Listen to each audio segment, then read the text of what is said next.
Que Dios te bendiga. Un placer inmenso nuevamente estar aquí con cada uno de ustedes compartiendo la palabra del Señor. Hoy con el pastor Jonathan Blanco vamos a estar impartiendo un tema realmente hermoso. Es el tema de la salvación. Amén. El tema de la salvación es trascendental, pastor. Porque el día de hoy yo pienso que la gran mayoría de personas hablan de la salvación y dicen, no, yo soy salvo, yo soy salvo, yo soy salvo, yo soy salvo. Le preguntemos a quienes preguntemos en la calle, en el parque, donde quiera que nos encontremos, la gente te va a responder, no, yo tengo que ser salvo, yo creo que yo soy salvo. Bueno, vamos a ver si es así o no es así. ¿Qué nos dice la palabra de Dios referente a esto? Esto es muy importante conocerlo. Amén. Apóstol, muchas gracias nuevamente por el privilegio de compartir hoy con cada uno de nuestros hermanos que nos ven o nos escuchan.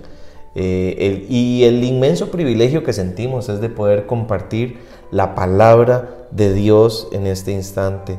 Y bueno, salvación hablar de salvación es, además de algo muy hermoso, como usted lo mencionó, apóstol, es trascendente, trasciende más allá de la simpleza de una palabra, claro, ¿verdad? Y que muchas veces como personas le hemos querido dar a esa palabra salvación una connotación simple, ¿verdad? Y tal vez exacto, muy liviana, y hemos querido decir, sí, la salvación termina siendo un regalo. Y bueno, de hecho lo es, pero tiene aún más allá cosas que simplemente nuestra conciencia o concepto de lo que es un regalo. Tiene más allá. Hay mucho más allá. La palabra de Dios dice en el libro de Efesios capítulo 2 verso 1, y vamos a arrancar con este verso. Dice la escritura, y Él os dio vida a vosotros cuando estabais muertos en vuestros delitos y pecados. Nota esto, pastor, la palabra dice que estábamos muertos en delitos y pecados y que Él vino a traer vida. A ver, a través de la obra que Jesús desarrolló, y no hablo de la obra de la cruz, sino de la obra de la resurrección de Jesucristo, entonces vino una transformación, vino un cambio. El cambio de muerte a vida. Amén. Es precisamente lo que nos está hablando acá la Escritura. Estábamos muertos en nuestros delitos y pecados, pero ahora dice la Escritura entonces que hemos pasado a una condición diferente. La salvación, primero que todo, implica un cambio, una transformación, algo diferente, algo nuevo. Significa pasar de un estado a otro estado. Claro. Pasó de la tumba a resucitar, de la muerte a la vida. Entonces, cuando hablamos de salvación, hablamos de cambios. Muchas personas llegan y dicen, no, pero yo ya recibí a Jesús en mi corazón y yo ya soy salvo. Bueno, ese es el principio. Ese es el principio activo. Pero hay más que eso. O sea, ¿qué significa más que eso? Significa que la salvación requiere cambios. Por eso dice la palabra en 2 Corintios 5:17. De modo que ahora estás en Cristo, nueva criatura eres. Amén. Las cosas viejas pasan y aquí vienen a ser hechas nuevas. O sea, cambio. Amén. La palabra cambio va a ser una constante en la salvación. O sea, en el momento que yo vengo a los pies de Cristo, Jesús me recibe en mi condición de pecador. Él me lava, sí, efectivamente, con su sangre preciosa, porque la palabra dice con toda claridad en 1 de Juan 1, 6 y 7 que la sangre de Jesús me limpia de todo pecado. Amén. Pero a partir de ese momento empieza el proceso de cambio. Amén. Yo tengo que empezar a cambiar, porque si no cambio, no hay arrepentimiento. A ver, un principio es que el arrepentimiento genera cambios. Amén. Y sin cambios no hay arrepentimiento. Claro. Es un juego de palabras, claro, pero es así. O sea, si yo soy salvo, tengo que tener frutos de arrepentimiento. Amén. Que el Señor los va a valorar y Él va a darse cuenta si efectivamente es o no es así. A ver, humanamente, pastor, constantemente, por ejemplo, se dice, es que yo soy así, es que es mi manera de ser, es que fulana me conoció así a mí. Esto significa, no quiero cambiar. Exacto. Pero si estoy en Cristo, Dios me llama a cambiar. no solamente el carácter, sino un montón de actitudes y un montón de situaciones que quizás las he letargado de decir, no quiero cambiar simplemente. Y creo que justifico el hecho diciendo simplemente, no, yo ya recibí a Jesús.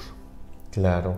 Y eso es lo trascendental de la salvación, apóstol, de hecho, porque como mencionábamos ahora, cuando pensamos en un regalo, pensamos en algo físico, ¿verdad? Y muchas veces, muchas personas ven la salvación, por ejemplo, como un certificado, donde yo lo puedo poner en la pared de mi casa, y yo sé que ahí está, y que ese certificado dice que yo soy salvo. Pero como bien lo mencionaba usted, apóstol, la salvación implica más allá que algo meramente físico, o algo más allá que meramente algo que se ha dicho. Porque sí, yo recibo al Señor en mi corazón y declaro que soy salvo por medio de declarar que Él es mi Señor. Ahora bien, no es solamente declararlo con mi boca. Decía usted algo muy importante, y es demostrar. Y el significado de esa palabra, demostrar, establece de que yo tengo que hacer acciones. Ahora, ¿qué es lo que está planteando el apóstol en este libro de Efesios, capítulo 1, ¿verdad? Y plantea hacia adelante en los siguientes versos de que sí, el Señor vino a darnos vida de una situación anterior de pecado que estábamos viviendo, ¿verdad? Que demostraba muerte, ¿verdad? Muerte en mis pecados.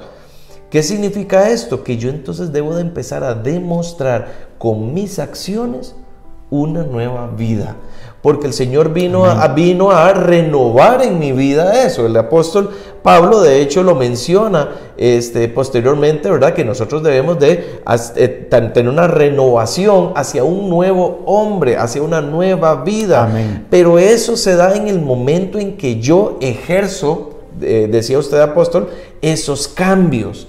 Y eso tiene que verse, es algo palpable, es la manera de cómo yo demuestro que dejé mi vida de desobediencia, mi vida de iniquidad, mi vida de pecado, hacia una nueva vida en Cristo, que es ese cambio que yo debo de gestar. Dice la Escritura también, por los frutos seréis conocidos. En efecto. Y el Señor está hablando efectivamente de esto también. Es que a veces tomamos tan a la ligera el término, yo ya soy salvo, porque Jesús, yo recibí a Jesús, porque la sangre de Jesús me limpia. A ver, cuando digo esto, tengo que tener mucho cuidado, porque en ocasiones yo puedo cambiar mi vida y mis actitudes hacia ciertas cosas, pero si no cambio mi vida y mis actitudes hacia Dios, es lo que la palabra de Dios dice, pisotear la sangre de Jesucristo.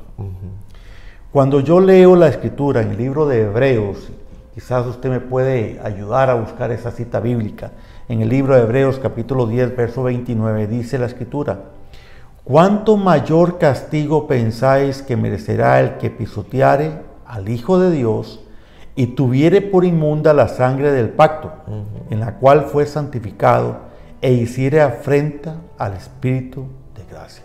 Esto suena muy duro, pero es una verdad. Es la verdad de que muchos justifican salvos por gracia y nada más, pero no funciona de esa manera. O sea, tengo que entender que cuando yo simplemente peco y me acostumbro a pecar y al día siguiente digo, Señor, lávame con tu sangre preciosa, y lávame con tu sangre preciosa, y vuelvo a lo mismo, y hago lo mismo, y lávame con tu sangre preciosa, simplemente lo que estoy haciendo es jugando. Ya ahí perdí toda seriedad del caso. Ya ahí estoy simplemente sumergido en esa ola de situaciones que me han llevado a tener en poco la obra redentora de Jesucristo.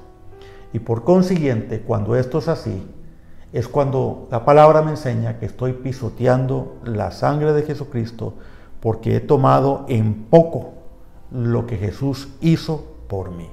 Recuerda esto, la sangre de Jesucristo es efectiva en el tanto de que yo busque un cambio, en el tanto que yo decida salir de ese pecado con un arrepentimiento genuino, diciendo, ok, sí, lo hice, pequé porque no soy perfecto, pero voy a salir de ahí.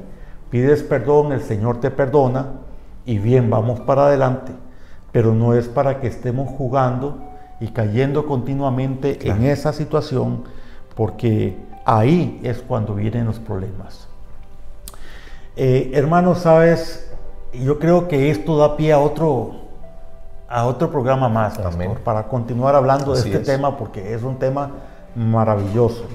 Y querido amigo y hermano, vamos a comprometernos a hablarlo posteriormente en una segunda ocasión. Por el momento, que Dios te bendiga, que el Señor te alcance de una manera realmente especial y que el favor de Dios esté sobre ti. Bendiciones.